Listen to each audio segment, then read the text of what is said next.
Good morning, students. This is History Unit 5. History Unit 5. Already we have studied the first part, social and religious reform movements in the 19th century. The first part already over. Brahma Samaj, Arya Samaj, Brahmana Samaj, then Theosophical Society, everything over in the first class. Ramakrishna Mission also over. Okay. Then here in the second part, anti-caste movements. Anti-caste movements. Okay. Then Jyotiba Phule was born in 1827 in Maharashtra. He opened the first school for untouchables. Untouchablesனா சொசைட்டியில் இருந்த மிகவும் தாழ்த்தப்பட்ட ஜாதியில் சேர்ந்தவங்க தான் untouchables, தீண்டத்தகாதவர்கள். இன் 1852 இன் Pune. So அன்டச்சபிள்ஸ்க்காக ஒரு schools open பண்ணார். சரியாப்பா. தென் he launched Satyashoak Samaj in 1870 to stir the non-Brahmin masses to self-respect. Then Phule opposed child marriage and supported widow remarriage. அது மட்டும் இல்லாமல் Jyotiba Phule opposed child marriage and also supported widow remarriage. Jyotiba and his wife Savitribai Phule devoted their lives for the upliftment of the depressed classes and women. அதாவது சமுதாயத்தில் மிகவும் ஒடுக்கப்பட்ட தாழ்த்தப்பட்ட மக்களுக்காகவும் விமனுக்காகவும் போரிட்டாங்க. அவர் மட்டும் இல்லாமல் அவரோட ஒய்ஃபும் சேர்ந்து போரிட்டாங்க. Then Jyotiba opened orphanage and homes for விடோஸ்க்காக ஆஃபன்ஸ் மடங்களை, அதாவது சமுதாயத்தில் ஒதுக்கப்பட்ட விதவைகளுக்காக சில அநாத மடங்களை ஓப்பன் பண்ணினார். தென் அண்ட் ஆல்சோ தென் இவருக்கு அடுத்து யார் வந்தாலும் என்னது ஸ்லேவரியை வந்து இவர் அப்போஸ் பண்ணார். Also oppose slavery also.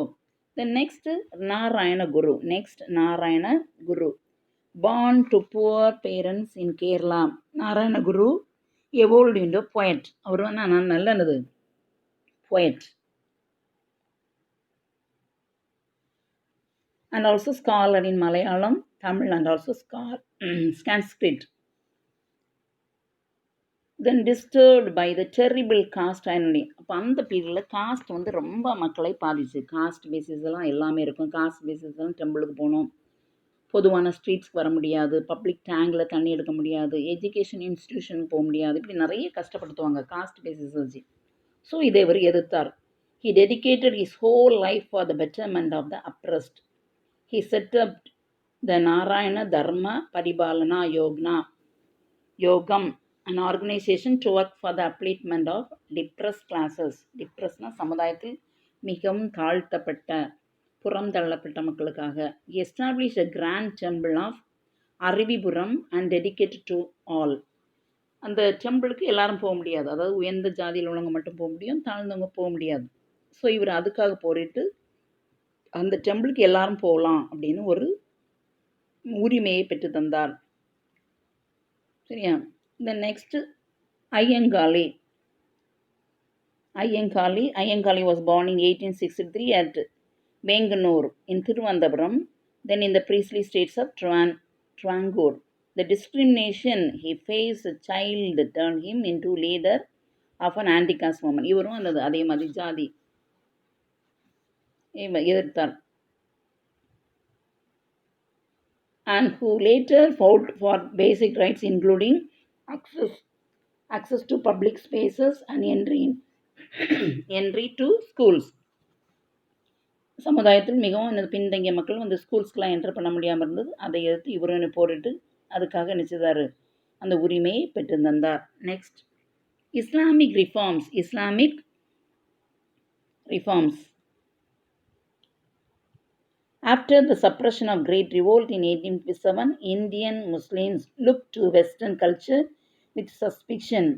The community feared that Western education, Western culture and Western ideas would endanger the religion. So 1857க்கு பிறகு வெஸ்டர்ன் எஜுகேஷன், வெஸ்டர்ன் கல்ச்சர் இந்தியாவில் ரொம்ப ஸ்ப்ரெட் ஆச்சு. அப்போ வெஸ்டர்ன் எஜுகேஷன் இருந்தால் தான் பீப்புளுக்கு வேலை கிடைக்கும் அப்படின்லாம் ஒரு நிலைமை இருந்தது. So therefore only small sections of Muslim accepted the new avenues for modern education. So அவங்களும் மாடர்ன் எஜுகேஷன் பெற விரும்பினார்கள். Then Sir Syed Ahmad Khan, born in Delhi into noble Muslim family. Syed Ahmad Khan thought that lack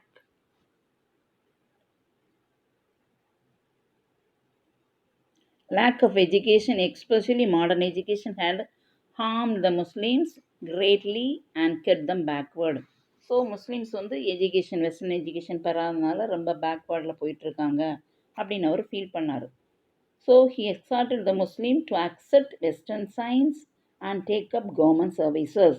அதனால் முஸ்லீம்ஸும் western எஜுகேஷனை பெற வேண்டும், government சர்வீஸில் இடம் பெற வேண்டும் என்று முடிவெடுத்தார். So that he founded a scientific society and translated many English books, especially science books into Urdu. அதுக்காக அவர் நிறைய இங்கிலீஷ் புக்ஸு எஸ்பெஷலி சயின்ஸ் புக்ஸை உருதுல டிரான்ஸ்லேட் பண்ணார் முஸ்லீம் பீப்புள் படிக்கிறதுக்காக.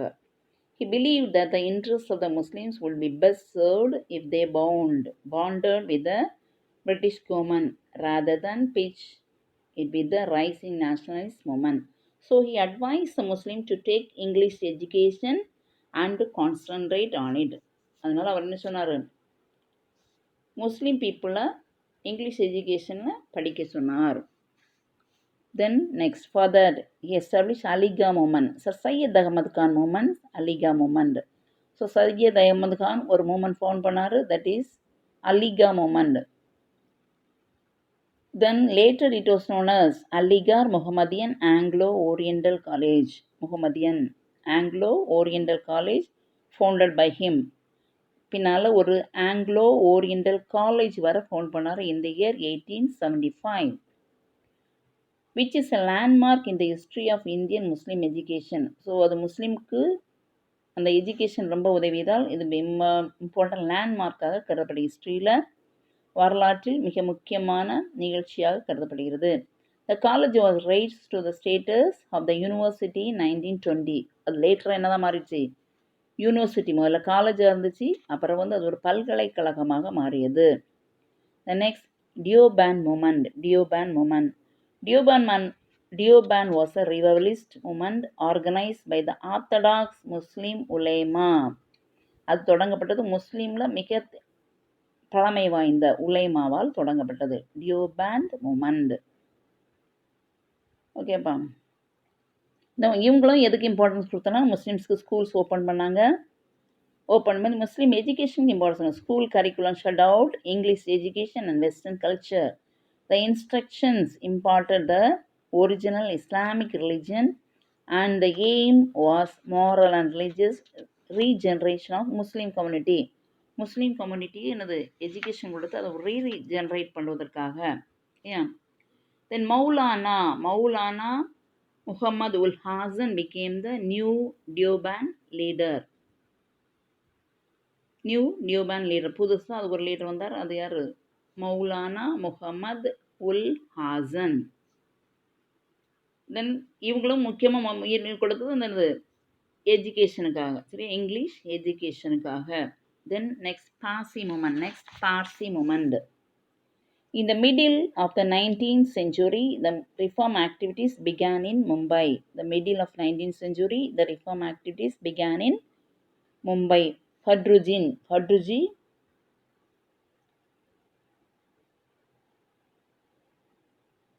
Navroji founded the Raghumai Mazanism.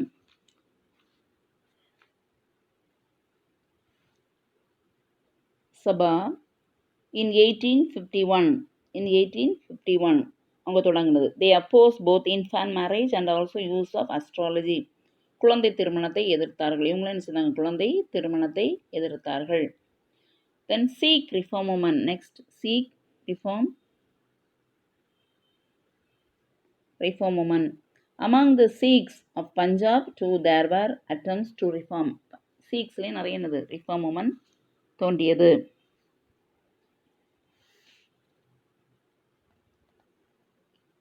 Then Baba Dayal Das, founder of Nirankari movement. Baba Dayal Das founded the Nirankari movement.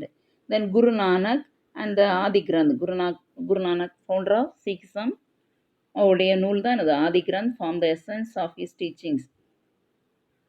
அவங்களும் என்ன oppose பண்ணாங்கன்னா, meat eating and also liquor consumption, குடிக்கிறதையும் இறைச்சி சாப்பிட்றதையும் அப்போஸ் பண்ணாங்க. தென் Namdari movement founded by Baba Ram Singh was another social religious movement among the Sikhs. Sikhsல இன்னொரு movement Namdari movement founded by Baba Ram Singh. Baba Ram Singh. தென் அவங்களும் என்ன மெயினாக என்ன சொன்னாங்க, மென்னும் விமனும் போத் சேம் அப்படின்னாங்க. Both men and women are same, equal, accepted widow remarriage பண்ணிக்கலாம்னு சொன்னாங்க. And also it prohibited the dowry system and also child marriage. It prohibited, எதிர்த்தார்கள், டவுரி சிஸ்டத்தையும் சைல்டு மேரேஜும் எதிர்த்தாங்க. Then with the support of British is establish Khalsa college for the Sikhs in Amritsar. So support, பிரிட்டிஷுடைய சப்போர்ட்டோட அவங்க என்ன செய்தாங்க, ஒரு காலேஜ் ஓப்பன் பண்ணாங்க, Khalsa college for the Sikhs in Amritsar. அம்ரிட்சரில், அதாவது பஞ்சாபில் உள்ள அமிர்தசரஸில் சீக்கிய மக்களுக்காக ஒரு காலேஜ் ஓப்பன் பண்ணப்பட்டது. Singh Sabha was a forerunner of Akali movement. இப்போ இதெல்லாம் வெளிநாட்டில் உள்ளவங்கள பார்த்துட்டோம். இனி தமிழ்நாட்டில் who are the social reformers in Tamil Nadu? Ramalinga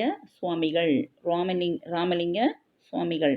popularly known as Vallalar. Ramalinga Adigalar popularly known as Vallalar.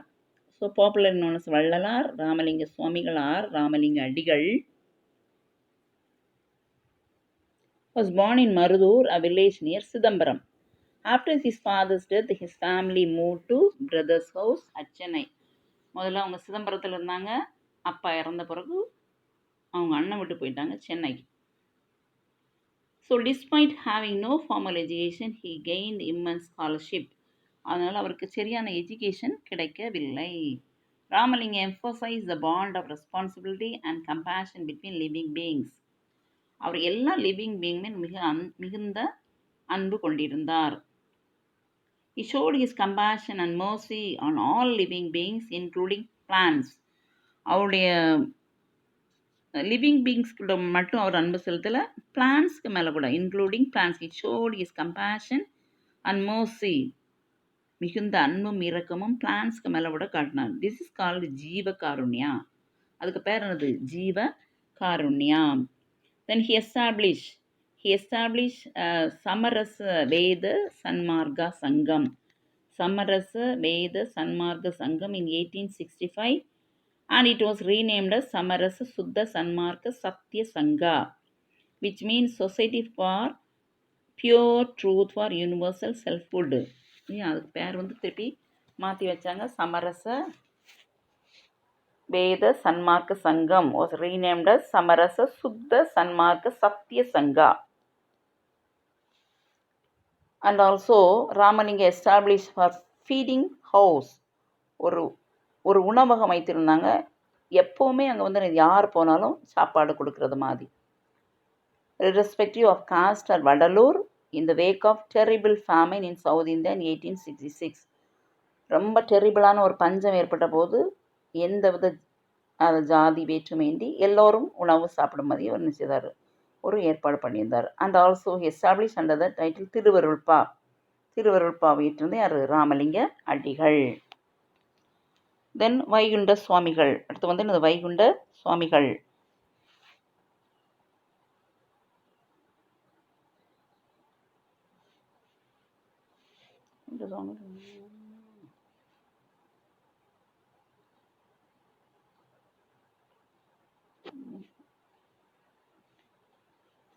ஜோதிதாசர். Next ஜோதிதாசர்.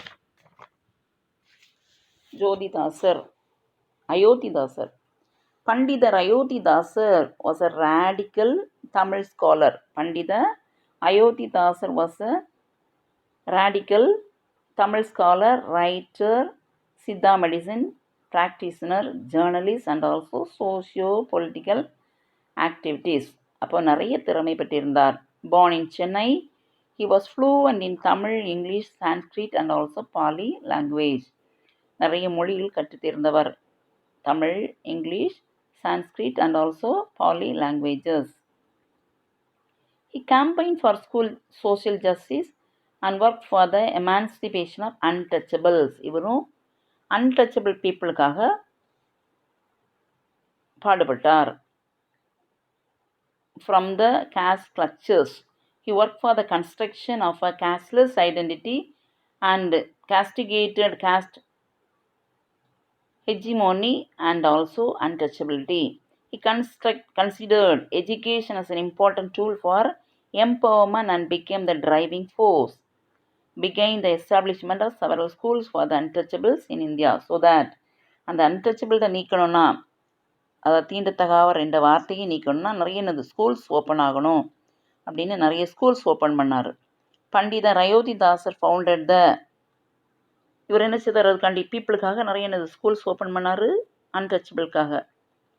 Establish several school for the untouchables in India. Then Pandita Ayodhidasar founded the Advaita Nanda Sabha to raise a voice for temple entry for the untouchables. அதே மாதிரி அந்த தீண்டத்தகாதவர் கோயிலுக்குள்ளெல்லாம் enter பண்ண முடியாது அப்படின்னு ஒன்று இருந்து அதையும் மாற்றி அமைத்தார். Then and also he established a movement called Dravida Kalagam and launched a magazine called Dravida Pandian in 1885. He founded the Dravida Mahajana Sabha in 1891 and organized the first conference of association in Nilgiris. Nilgirisல அது முதல்ல தொடங்கப்பட்டது. Then Pandita Ayodhidasar was disappointed with the Hindu Dharma, which serves as a basis for propagating and validating caste in the Hindu society. So மெயினாக வந்து இது சமுதாயத்திலேருந்து அன்டச்சபிள்ஸை நீக்குவதற்காக பாடுபட்டார். சரியாப்பா. Then he also started a weekly journal, ஒரு பைசா தமிழன் in 1907. இதுக்கு to improve the condition of the untouchable people, அவங்களுடைய நிலைமையை உயர்த்துவதற்காக. சரியாப்பா. Then some summaries there. Then after that try to fill that one word. சரியாம்மா, டீச்சர் பிறகு ஒன் வேர்ட் அனுப்புவேன், பார்த்துக்குங்க. fill all the one words. அந்த புக் பேக் ஒன் வேர்ட்ஸ் எல்லாத்தையும் fill பண்ணி வச்சுருக்கணும். சரியாப்பா. தேங்க்யூ.